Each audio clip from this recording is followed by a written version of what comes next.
Have you ever wondered, what the heck does this character say in the original? I sure have. I'm here today to answer that question.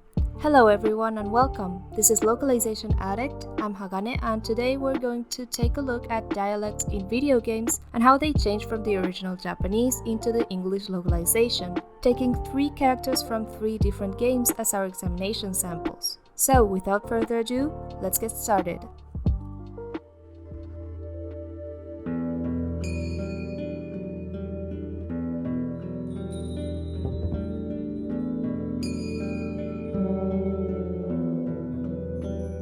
Our first sample is Kid from Square's forgotten gem Chrono Cross, and my favorite game of all time. In Japanese, she has a very distinct way of speaking. She uses the word ending particle zo, which is used mostly by tough, traditionally masculine men. A lot of the characters in JoJo's Bizarre Adventure, for example, use zo and also ze, which is a very similar particle. But what else does she say, and why is she relevant as far as dialects go? Well, first of all, let's see what first and second person pronouns she uses. The first person pronoun she uses is ore, which is more commonly associated with manly men. This kind of character is called orekko in Japanese, by the way, and in real life it is very much frowned upon for women to talk like that. And as far as second person pronouns go, she tends to use teme and omae, which are so informal they can be considered insults in themselves. She also defies the rule that women speak a certain way and men speak another way.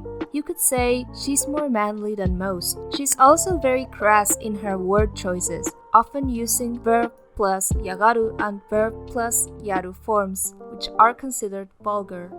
She also does that thing where a character will turn any word ending in e into e to emphasize toughness. All of this, of course, has its meaning within Chrono Cross's story, but I won't be talking about that in depth in this video. I might talk about it in my Let's Talk Localization series. So, knowing all of this, let's take a look at how the English version handled things. As we can see, they localized this as a typical Australian dialect. Why exactly did they make this choice though? Well, my guess is that this happened because of the stereotype that this accent sounds rude or uncouth. Oftentimes, this is what the media portrays as being typically Australian. Going back to Kid, she's made to speak with a crass Australian accent in order to convey this feeling of rudeness, of manliness, of coarseness present in the original Japanese. It's in that way that the average English speaker would have been able to get a similar feel of her speech as it was portrayed in Japanese. However, there is one problem that comes to mind. What happens with the Australians, also native English speakers, who are playing the same game as their American, Canadian, British, etc. counterparts? Sure, Kid's dialogue is informal and crude enough that a similar feeling is achieved, but they don't have the same experience reading it as the other English speakers. A lot of them might even get offended by this stereotype being portrayed in the game. This is why sometimes translating dialects can be a bit tricky. You don't want your target audience to be offended, but this way of speaking fits the character really well and resonates with the collective experience of most English speakers. Ultimately, this was a risky decision, but I think it brought about good results. Our second sample is from the legendary Final Fantasy VII.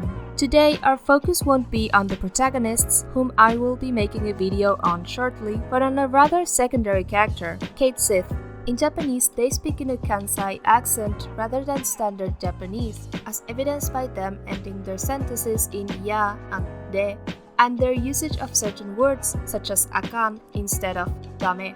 The use of this dialect in media is most often associated with the Kansai stereotype of being extroverted, direct, and with an extravagant personality, as opposed to the shy, reserved, and sober person from Tokyo. This, as we can see in the dialect that's on the screen, was omitted in the English localization. We all know that Final Fantasy VII didn't have the best possible translation. However, conveying this way of speaking correctly most likely presented a similar dilemma to what we saw with Kid in Chrono Cross. In order to translate into a specific dialect, you need to be extremely familiar with it or risk being insensitive. This is true of content creators as well, but we can control their decisions now, can we? In a case like this one, it's safer to go with the option of making the character talk like everyone else, especially considering this is a rather secondary character. The third and last sample I want to bring up is Rudolph Ushiromiya from Uminekonoko. Now, this game deserves its own series of videos analyzing parts of the original Japanese and how they were translated to English, but since we're talking about dialects, I wanted to bring him up, as he's one of the oddest characters to do so.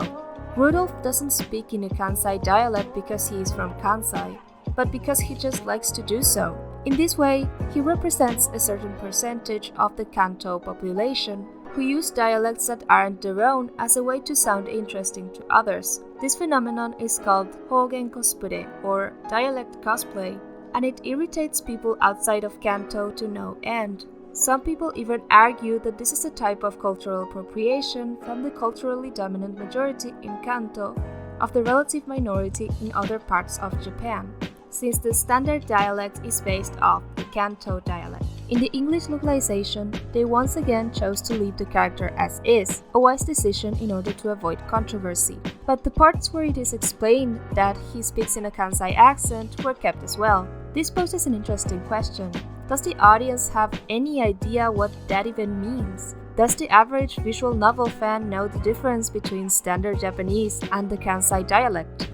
I would think that a lot of people who aren't actively learning Japanese might not even know what Kansai is in the first place, never mind the fact that Japanese is not the same throughout every region.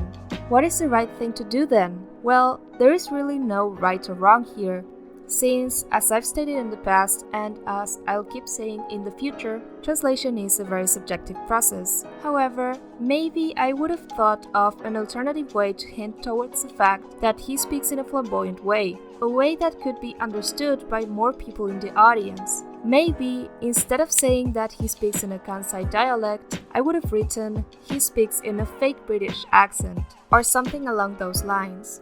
That way, the audience knows exactly what to expect from this character and makes that association that he speaks in a dialect that isn't his own sound cool. Well, this has been all for today. Thank you all for watching. If you like this video and would like me to make more videos like this, hit that like button and subscribe. I also made a Twitter account, so go follow me there too. See you next time!